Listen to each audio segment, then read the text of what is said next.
퇴사하고 탁구장 가서 그냥 놀면서 나 이제 그냥 탁구나 치면서 책이나 읽으면서 살아야겠어 라고 했을 때가 52였는데 80까지 남았다고 생각하면 28년이잖아요. 제가 MBC를 24년을 다녔거든요. 어쩌면 나의 진짜 전성기는 MBC 다닌 24년이 아니라 명예퇴직을 한 52, 52부터 80까지 28년 동안 진짜 전성기가 오지 않을까. 그럼 이걸 나의 진짜 전성기로 만들기 위해서 난 뭘 해야 될까? 저는 1년에 200권 이상 늘 책을 읽으면서 사는데 그 이유는 딱 하나예요. 책을 읽는 거는 세상의 변화를 알기 위해서거든요. 권투할 때요, 주먹이 어디서 오는지 모르고 맞을 때는 엄청 아플 거예요. 근데 주먹이 저기서 날아오는 걸 내가 알고 있고 대비를 하고 있다면 맞아도 저는 덜 아플 거라고 생각해요. 사람이 예기치 않을 때 탁 맞았을 때가 아프지, 얘가 지금 주먹이 이걸 알고 맞는 건 좀 덜 아프거든요. 1년에 200권 이상 책을 읽으면서 느꼈던 것 중 하나는 뭐냐면 갈수록 퇴직 연령이 짧아지고 있다는 거였고, 심지어 통계청 결과가 그렇잖아요. 이 직장인들이 주된 직장에서 퇴사하는 평균 연령이 49.3세. 자, 근데 이 사람들이 평균이라 그러면은 다들 어떻게 생각하냐면 나는 평균보다는 그래도 오래 갈 거야 라고 생각을 합니다. 그렇지만 평균이 왜 평균이냐면 그걸 사람들이 피해갈 수가 없으니까 평균인 거예요. 그거보다 물론 오래 다니는 사람도 있겠죠. 근데 역으로 그거보다 짧게 다니는 사람도 있을 거란 말이에요. 그래서 저는 사실 오래전부터 50 정도면은 퇴사를 할 수도 있겠다라는 생각을 하고 40대에는 저는 퇴사 이후의 삶을 어떻게 살 것인가에 대해서 준비를 쭉 해왔어요. 그래서 회사에서 구조조정 소식이 딱 들려왔을 때 올 게 왔구나, 바로 손들고 그러면 저는 나가겠습니다 하고 나온 거죠. 너무 좋아요. 나왔더니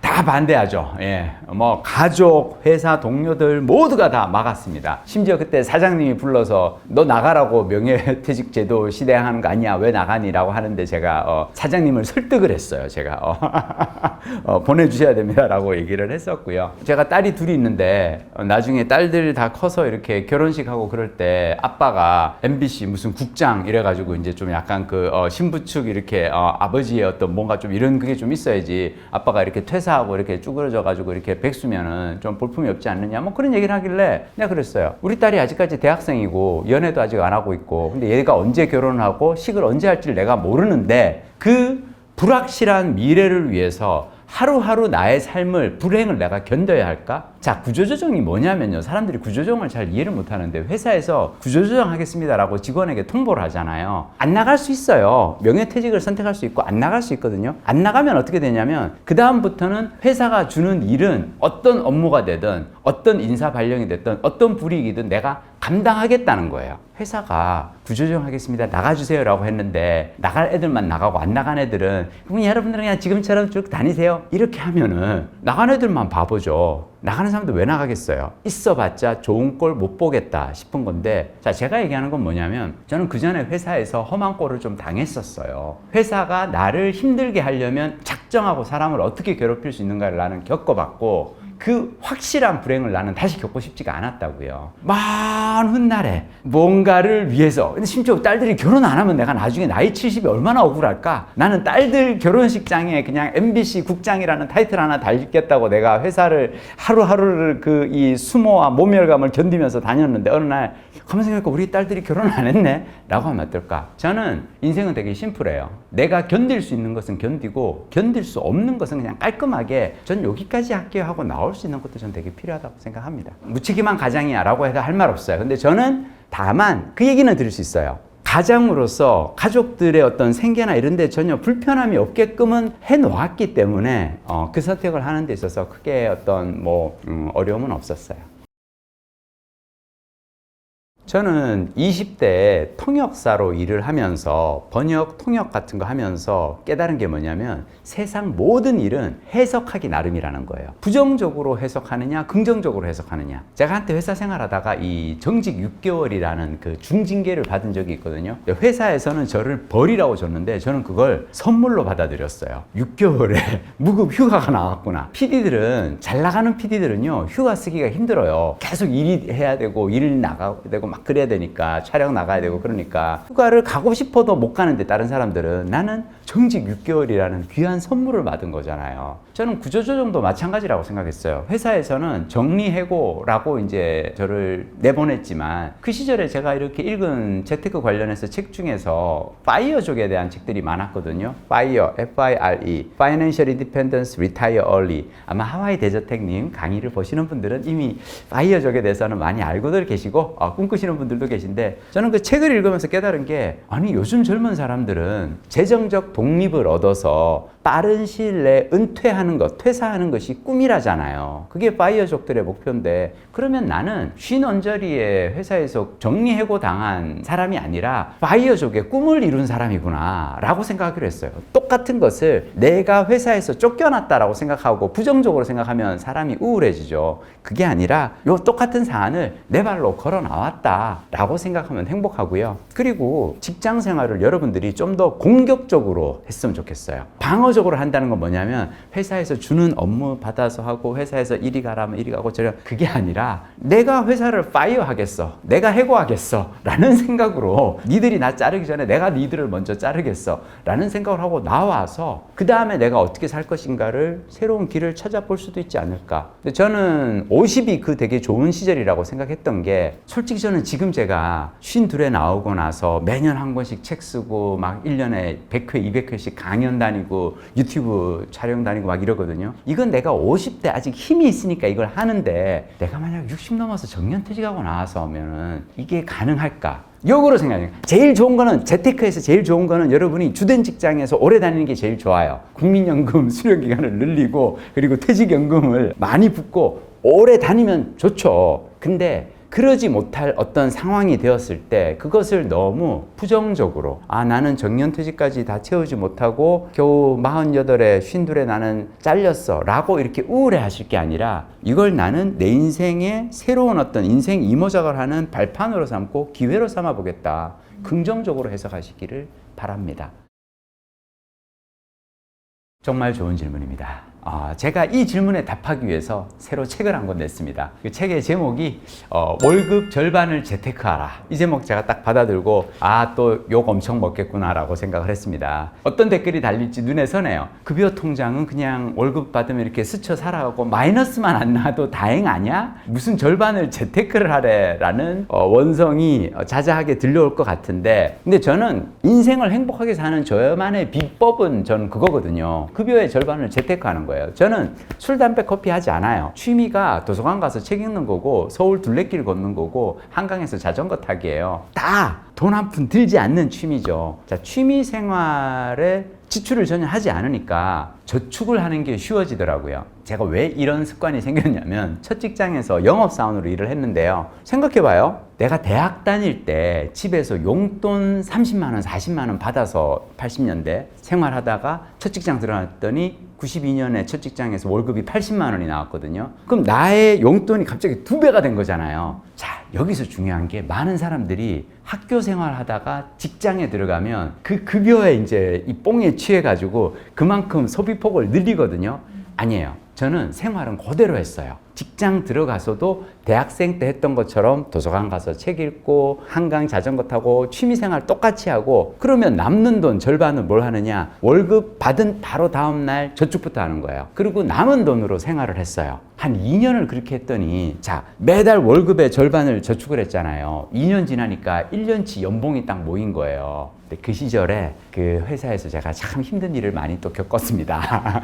이게 이제 치과 영업이라 가지고 고객들을 만나면은 구박을 그렇게 당해요. 제가 정말 직장 생활이 힘들었는데 제가 회사 생활하면서 제 주위 사람들 가운데 누가 돈을 많이 버는가를 쭉 봤는데요. 진짜 많이 버는 사람이 있었어요. 그게 누구냐? 동시통역사였어요. 제가 그때 92년도에 월급이 80만 원이었는데요. 그때 이제 우리 회사에서 미국에서 기술자가 와가지고 막 영어로 세미나 하면서 막 이제 의사 선생님들 모셔놓고 이렇게 해외에서 막 이런 거 신기술 세미나 이런 거 해요. 했더니 동시통역사가 와서 하루 딱 통역하고 한 2시간 일하고 40만 원을 받아가는 거예요. 세상에. 내 월급의 절반을 받아가는 거예요. 깨달았어요. 내가 저걸 해야겠다. 내가 소득을 늘리는 방법은 직업을 바꿔야겠구나. 자, 근데 제가 2년 일하면서 급여의 절반을 저축했잖아요. 1년치 연봉이 생겼잖아요. 말인즉슨 나는 돈 한 푼 안 벌고도 앞으로 2년간은 버틸 수가 있잖아요. 이 돈이면. 그래서 그때 생각한 게 뭐냐면 회사에 사표 내고 나가서 2년 동안 통역대학원 입시를 준비해서 동시 통역사가 되자고 생각을 했어요. 애게 운이 좋게도 6개월 만에 합격을 했어요. 그러고 나서 통역사가 되고 나니까 자, 영업사원으로 일할 때보다 몇 배의 돈을 벌게 된 거죠. 저축하기가 더 쉬워졌죠. 저는 항상 소득이 올라가면 소득이 올라간 만큼 지출을 절대 올리지 않아요. 소득이 올라간 만큼을 저축액으로 늘립니다. 자, 그렇게 통역사로 한 2년 일하고 나니까요. 이제는 한 몇 년을 놀고 먹어도 될 만한 돈이 또 모인 거예요. 그때 갑자기 PD라는 직업이 너무 해보고 싶어졌어요. 그래서 제가 친구들한테 야, 나 방송사 PD 한번 해볼까? 그러니까 친구들이 막 놀리더라고요. 야, 이 자식아, 너는 저기 광산학과 나와가지고 무슨 석탄 채굴학 배우고 무슨 치과 외판 영업하던 놈이 무슨 PD야? 내가 그랬어요. 아니, 내가 지금 한 3, 4년 정도는 돈 한 푼 안 벌고도 살 수 있을 만큼 돈을 모아놨으니까 시험 한번 준비해보지 뭐 라고 했는데 되게 운 좋게 바로 한 방에 또 들어간 거죠. 자, 제가 얘기하는 건 뭐냐면 급여의 절반을 저축을 하고 돈을 몇 년이고 모아두잖아요. 그러고 나면 삶에서 어떤 위기가 닥치거나 또는 새로운 기회가 왔을 때 아, 나 저 일 한번 해보고 싶어 라고 할 때 그 일을 할 수 있는 어떤 든든한 미천이 되는 거예요. 근데 제가 지금 생각해보면 참 이게 20대에 제 인생이 갈려버렸는데 제 20대에 같이 영업하는 선배들 가운데서 영업이 정말 힘들거든요. 스트레스 많아요. 막 저녁에 막 접대 술자리 나가면 얼마나 힘드냐면요. 일단 영업사원은 고객이 주는 술을 거절하지 못해요. 그러면서도 절대로 고객보다 먼저 취해서는 안 돼요. 술은 주는 대로 다 받아 먹으면서 먼저 취해서 이게 얼마나 힘든 줄 알아요? 자, 그러다 보니까 접대로 한 2차까지 가잖아요. 그러면 꼭 영업사원들끼리 남아서 치과, 학회, 원장님들 다 돌려보내고 우리끼리 3차를 해요. 그래야 돼요. 우리끼리 남아서 막 고객들 뒷담화를 하면서 속을 좀 풀어야 집에 가서 잘 수가 있어요. 아, 예, 원장님 이것만 하고 술 마시고 집에 가잖아요. 서러워서 밤에 잠이 안 와요. 약간 그 정도로 있는데 재밌는 건 그 시절에 선배들이 일이 힘들어서 저녁마다 술 마시면서 그 스트레스를 푸는 선배들이 있었거든요. 제가 보면서 생각했어요. 일이 힘들면 일이 때려칠 궁리를 해야 되는데 이 직업이 안 맞는 거잖아요. 근데 급여의 이 대부분을 스트레스 푸는 용도로 만약 이걸 쓰는 사람은 그 일에서 탈출할 수 있는 기회가 없어요. 근데 급여의 절반을 재테크를 하는 사람은 언젠가 기회가 왔을 때 그걸 잡을 수가 있거든요. 이직의 찬스가 왔을 때. 제가 2020년에 가을에 회사에서 구조조정 소식이 들려왔을 때 가만 생각해 보니까 30년 동안 월급의 절반을 꾸준히 저축을 했단 말이에요. 그러면 15년치 연봉을 내가 지금 모았는데 그럼 나는 이제 명퇴 선택하고 나가서 남은 30년 노후에 돈 한 푼 안 벌어도 살 수 있지 않을까라는 생각으로 나온 거예요. 재밌는 건 뭔지 알아요? 이렇게 딱 하고 나오잖아요. 그러면 세상이 절대로 나를 그냥 놀리지 않아요. 제가 52에 나와서 뭘 깨달았는지 알아요? 탁구장에 갔거든요. 어느 날 탁구장에 플래카드가 붙은 거예요. 김준창 회원님의 팔순 축하드립니다. 그분이 나이가 80이었는데 나는 그분이 80인지 몰랐어요. 날아다니시거든요, 탁구장에서. 정말 잘 치시는 분이고 내가 그분을 이길 수가 없어요. 한 5점 저한테 주셔도 제가 못 이긴단 말이야. 그때 깨달았어요. 아, 이제는 100세 시대라는 건 무슨 얘기냐면 옛날에는 한 50, 60 넘으면 사람이 다 활기가 떨어지고 골골했는데 이제는 100세 시대에는 7, 80까지도 활력이 넘치는 삶을 살 수가 있는 거예요. 내가 그때 퇴사하고 탁구장 가서 그냥 놀면서 나 이제 그냥 탁구나 치면서 책이나 읽으면서 살아야겠어 라고 했을 때가 52였는데 80까지 남았다고 생각하면 28년이잖아요. 제가 MBC를 24년을 다녔거든요. 어쩌면 나의 진짜 전성기는 MBC 다닌 24년이 아니라 명예퇴직을 한 52, 52부터 80까지 28년 동안 진짜 정성기가 오지 않을까. 그럼 이걸 나의 진짜 정성기로 만들기 위해서 난 뭘 해야 될까? 강연하고 책 쓰고 돌아다녀야겠다. 저는 내가 요즘 사람들한테 얘기를 해요. 나는 이제 특집 인생이다. PD들 중에 PD들이 제일 부러워하는 PD가 누군지 알아요? 정규 프로그램 하는 PD 말고 특집만 하는 프로그램 부러워해요. 왜냐하면 정규 프로그램을 하는 PD는요 매주 한 편씩 만들어야 되거든요. 선배들 중에 정말 부러운 선배가요 특집만 하는 선배가 있었어요. 연말 시상식만 딱 한 편 연출해요. 제가 지금 특집 인생이거든요. 왜냐? 특강과 집필만 해요.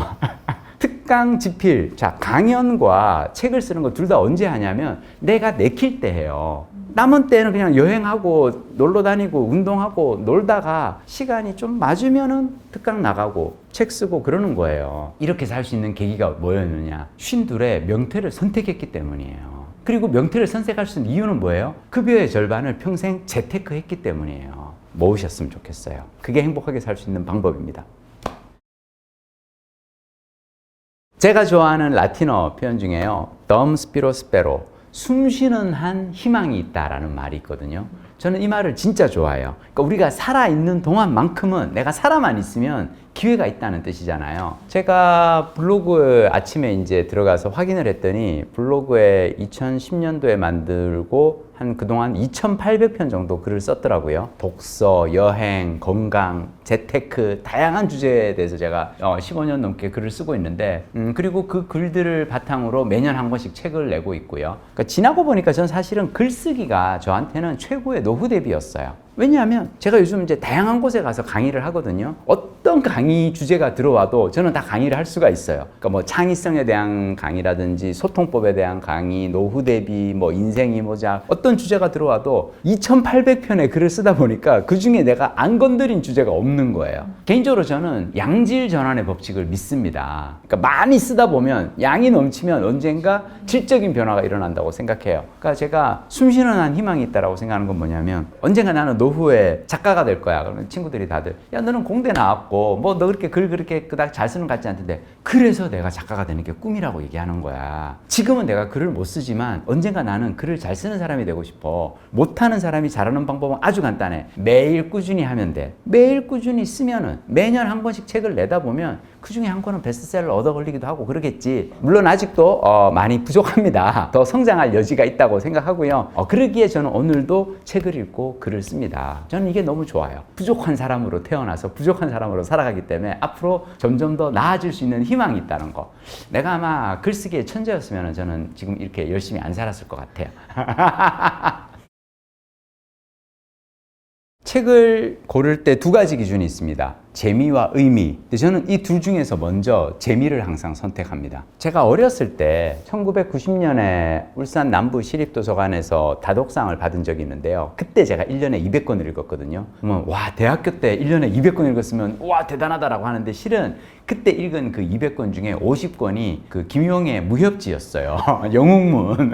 무협지였고, 무협지는요, 작정하면 1년에 50권, 100권 읽는 거 쉽습니다. 금방금방 읽어요. 왜 그러냐면 궁금하거든요. 이야기의 전개가 궁금해서 나중에는 식음을 전폐하고 빠져서 읽게 돼요. 너무너무 재밌었어요. 근데 내가 그 시절에 왜 그렇게 무협지를 재미나게 읽었냐면 내 인생이 너무 꿀꿀했기 때문이에요. 막 수업 시간에 석탄 채굴학, 석유 시초공학 배우는데 재미가 없었어요. 그래서 저는 수업 시간에 교재 뒤에 무협지 이렇게 숨겨놓고 읽었단 말이에요. 그러면서 어느 순간 깨달았어요. 그러니까 1980년대에는 내 현실이 힘들 때 이 현실로부터 달아날 수 있는 곳이 요즘처럼 스마트폰에 그 재밌는 어떤 콘텐츠 없던 시절이었고, 그때는 유일하게 책이었어요. 그리고 그때는 TV도 이따만한 그 브라운관 TV였지 손바닥에 이렇게 내가 숨겨가지고 뭘 볼 수 있는 시절이 아니란 말이야. 유일하게 책을 펼쳤을 때 나는 현실로부터, 현실 세계로부터 도피할 수가 있었거든요. 거기에서 막 이제 막 이 무공이 전혀 없던 어떤 찌질한 남자가 막 무림의 고수가 되는 과정을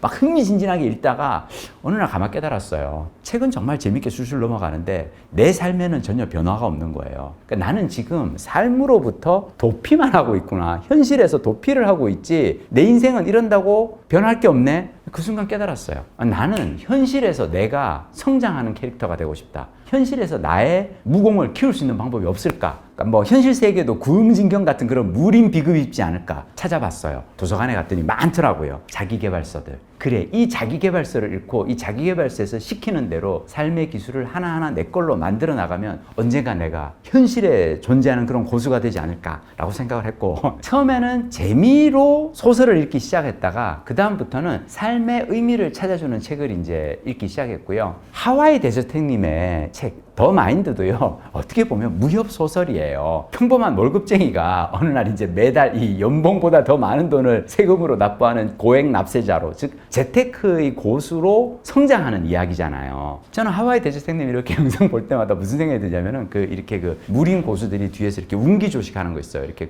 당신도 해낼 수 있습니다. 자, 내공을 단전에 모아서 당신도 꿈을 이룰 수 있습니다. 부자가 될 수 있습니다. 자, 당신은 마음먹은 대로 막 내가 뒤에서 이렇게 고수께서 문기조식 이거야말로 무협인데? 약간 그런 느낌이었는데요. 제가 도서관 가서 영어 학습서에 적힌 어떤 그 영어 잘하는 비결들을 따라하고 공부하다 보니까 내가 이제 영어 잘하는 어떤 스킬이 생긴 거예요. 영어를 못하는 사람이 영어를 잘하게 되잖아요. 갑자기 내가 없던 무공이 생겨난 기분이에요. 자, 글쓰기를 익히잖아요. 그러면 사람의 내공이 몇 갑자 상승합니다. 그 무협지에 보면 어떤 그 무협이 있냐면은 그 기술 중에 이렇게 내가 여기서 와 하면은 저 산 넘어서 막 사람들이 내 목소리가 막 전해지고 그러면 이렇게 길을 가는데 저 멀리서 막 고수가 뭐라고 우렁우렁 하면 막 거기 사람들이 막 놀래가지고 산적들이 혼비백산에서 달아나고 막 그러거든요. 블로그나 유튜브 해가지고 하면요. 여러분의 메시지가 몇십 배, 몇천 배로 증폭이 되는 거예요. 글쓰기, 말하기 실력을 키우는 게 그런 거거든요. 갑자기 나는 자기계발서를 읽고 나니까 내가 진짜 현실에서의 고수가 되는 것 같은 기분인 거예요. 저는 근데 요즘도 여전히 재미있는 책 그리고 의미를 주는 책을 번갈아 가면서 읽어요. 자, 재미있는 책만 읽다 보면은 독서량은 많은데 살짝 허무할 수 있고요. 의미는 있는데 재미가 없는 그런 경제 관련 서적 아니면 인문 서적만 읽잖아요. 그러면 독서와 멀어지기 쉬워요. 독서량이 줄어듭니다. 저는 기준은 하나예요. 재미있는 책과 의미 있는 책을 번갈아 읽으세요. 그러면 양이 늘어납니다. 둘 중 뭐가 맞는지 한번 생각해 보세요. 1. 돈이 많은 게 행복이다. 2. 돈을 쓰지 않고도 즐겁게 살 수 있는 게 행복이다. 자, 1번과 2번은 다른 이야기 같지만 이게 긴 시간이 흐르면 같은 이야기가 되거든요. 뭐냐면 돈을 쓰지 않고도 나는 행복한 삶을 살 수 있어 라고 믿는 사람은요, 돈이 없어도 돈을 많이 벌지 못해도 내가 좋아하는 일을 그냥 찾아서 열심히 하루하루 그 일을 하면서 즐겁게 살 거예요. 자, 그러다 보면 좋아하는 일을 꾸준히 계속 하다 보면 잘하는 일이 되고 좋아하고 잘하는 일을 통해서 실력이 올라가고 돈을 많이 벌 수 있게 될 거예요. 자, 근데 오히려 역으로 만약 내가 1번을 믿잖아요. 내가 행복하려면 나는 돈이 많아야 돼 라고 믿잖아요. 무슨 문제가 생긴 줄 알아요? 돈이 없는 지금 나는 불행하다고 생각하게 돼요. 그러면 돈을 벌기 위해서 나는 불행을 감수하고라도 돈을 벌어야 한다고 생각해요. 그래서 하기 싫은 일도 억지로 해야 한다고 생각하고 그렇게 억지로 일을 하다 보면은 일을 하는 것 자체가 힘들고 괴로워서 돈이 생겼을 때 그 돈으로 다시 행복을 사려고 해요. 자, 행복을 산다는 건 뭐냐면 나에게 즐거움을 주는 어떤 뭔가를 소비로써 행복을 사려고 하고 그러다 보면 결국은 돈이 안 모여요. 자, 문제는 뭐냐면 1번을 믿으면 돈이 많아야 행복하다고 믿는 사람은 결국은 돈을 많이 벌거나 또는 많이 모아도 불안과 공포에 시달려요. 왜냐? 돈은 언제든지 사라질 수 있고 많이 버는 직업, 직장도 언젠가는 끝날 수가 있거든요. 그래서 저는 1번, 2번 돈이 많아야 행복하다와 돈이 없어도 나는 행복하게 살 수 있어 중에서 무조건 나는 2번을 믿으시라고 저는 얘기 드리고 싶습니다. 2번을 믿는 사람은 돈이 많아진다고 해서 불안하지 않고 돈이 적어진다고 해서 불행하지도 않아요. 그리고 내가 좋아하는 일에 그냥 집중할 수가 있거든요. 근데 제가 이 얘기를 왜 드리냐면 우리가 항상 긍정심리학에서 얘기를 하고 막 그래서 목표를 가지고 뭔가를 향해서 달려가고 그건 좋죠. 더 많은 돈이 생기면 좋겠어 라고 믿고 달리는 건 좋은데 너무 거기에 매몰되어 있다 보면 마치 그 목표에 도달하지 못하는 지금의 나는 초라하고 불행한 사람이다 라는 생각이 빠질 수도 있어요. 그렇기 때문에 저는 자, 1번 가면 좋지. 더 많은 돈이 생기면 나는 행복할 거야. 하지만 그렇지 않아도 돈이 없다고 해서 내가 불행한 건 아니야 라고 믿으셨으면 좋겠어요.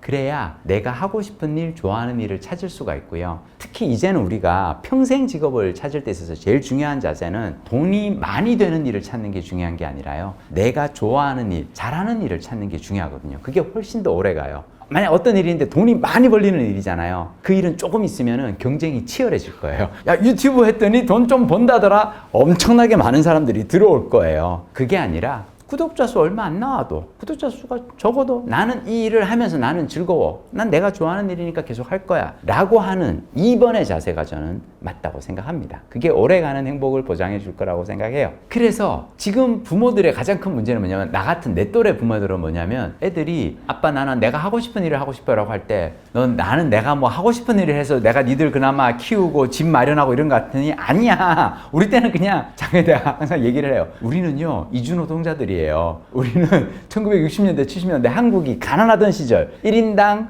GDP가 200달러 300달러 이런 시절에 우리가 태어났던 거고 지금은 34,000, 32,000 선진국이 됐는데 왜 가난한 시절의 마인드로 살아온 사람들이 선진국 국민들에게 이래라 저래라 얘기를 할 수 있겠어요. 이주노동자들은 선진국 국민들에게 뭐 이래라 저래라 말하는 거 아니에요 라고 얘기를 합니다.